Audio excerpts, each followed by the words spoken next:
So I'm going to be talking about design thinking and user experience. So I just wanted to start off quickly with my background and how I got to that title. So I originally started off with a focus on graphic design. That's where my first design passion came from. So I would like making like logos and flyers and that kind of thing. And when I came to Berkeley, I got interested in cognitive science. And then from there, I discovered the human-centered design course thread, which allowed me to take more design-related classes and ultimately led me to user experience design. So a quick overview. So the top four are the classes that I took for the course thread. So it was Intro to Cognitive Science, CogSci 131, which is Computational Models of Cognition, Game Theory and Social Sciences, and Industrial Design and Human Factors. And then the bottom half are just extracurricular activities that I've done. I'm not going to go too much into it, but I'm just going to talk about the general concepts that I've learned from them. So the first class I took was Intro to Cognitive Science, and basically this provided a great introduction to how people think from a variety of perspectives, because before I'd had more of a biological background, so it was more like neurofocused, and it wasn't really big picture. So this class really helped me zoom out. The next class that I took for the thread was CogSci 131, which is computational models, and this helped me look at different ways to formalize cognition to better understand people. So it was kind of a different process now. So I'd done the bio, I'd done the big picture, and now this was another way of looking at how people think. Then another class I took was Game Theory and Social Sciences, and while this one isn't too specific to design, it really taught me how to define problems and think more about interactions. So when you're trying to predict the outcome of a game, you have to know what rules and restrictions you're working with. Kind of like when you're trying to find a solution to a design problem, you have to know what restrictions you're working with, what people you're working with. And then one of the classes I'm currently taking is Industrial Design and Human Factors. And this class I'm really enjoying. It kind of ties together everything I've learned and has to do with design of products and interfaces with a focus on human factors. So this is kind of previously discussed in the last session, but the group project we're working on has to do with emergency response systems. So one thing that my group is working on is developing an application for your phone that enhances two-way communication during an emergency. So this was kind of inspired off of the event that happened last semester with the power outage and kind of explosion near Dwinell, right? So there was kind of this gap in communication with students. The people didn't know what was going on. They were told to leave campus and things like that. But it was kind of confusing. So this is a way for people to report in and also get feedback on what's happening on campus.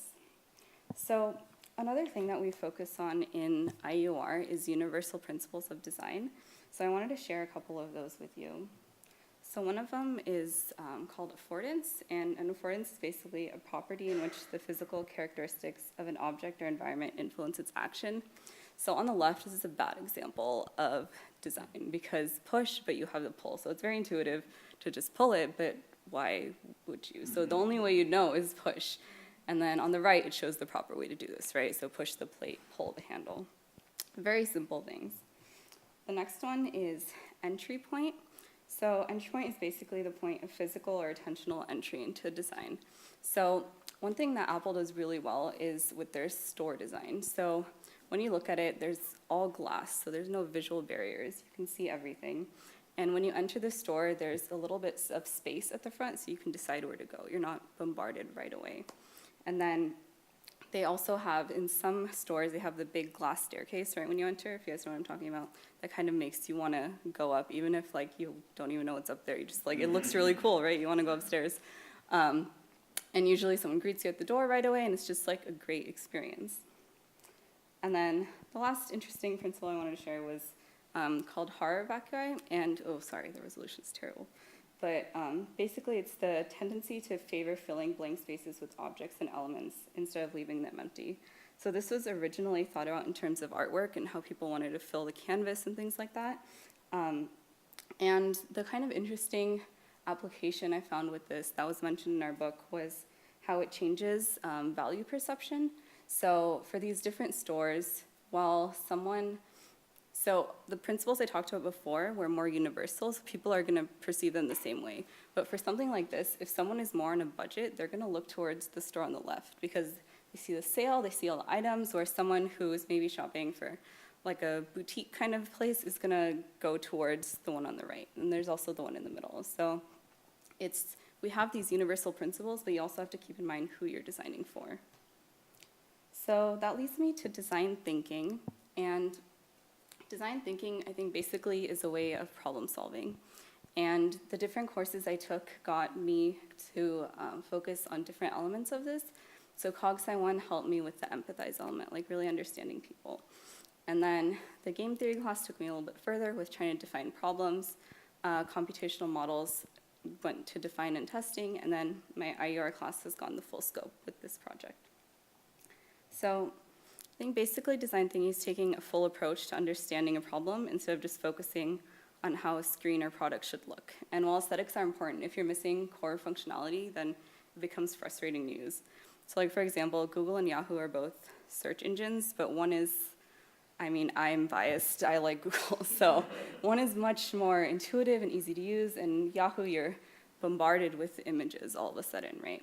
And they both have the same functionality. Google has shopping, it has news, it has like the stock ticker and all that, but it doesn't throw it at you all at once. So it's just an example of how the sites are geared differently, even though they have a similar function.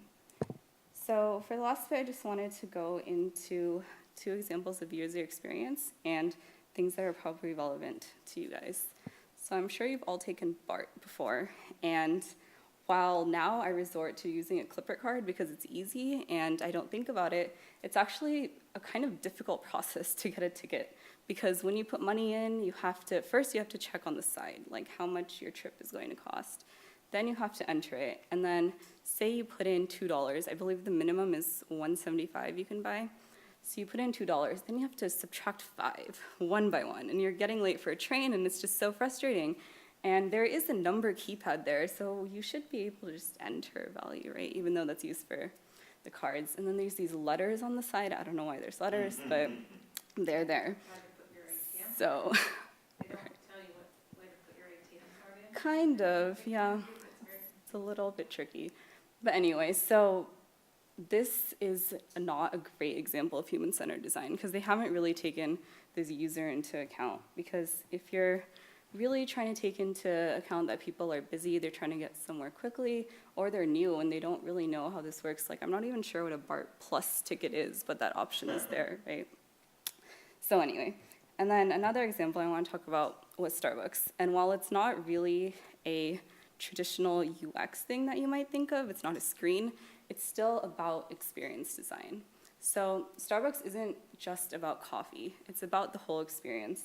And when they were making Starbucks, they were thinking of it as the 3rd place. So your first place is home, your second place is work, and then Starbucks was meant to be a 3rd place. So you go there for the coffee, and while the coffee is good, it's the environment. They give you free Wi-Fi, they give you comfy seating, they will make you want to come back. They give you this cool gold card that you can use and get stars, and it just makes it a nice place to be. So it takes it, it really expands from the problem of just, oh, where should I go to get coffee, to where's somewhere I want to be and what's an experience that I like and want to enjoy. So to summarize, basically what I've taken out of this course thread is that design isn't just about making things pretty, which is what I originally kind of thought, because I used to do like logo and flyer design. I'm like, which color looks better, which layout's going to work better, but that's not the point. The point is this more human-centered approach.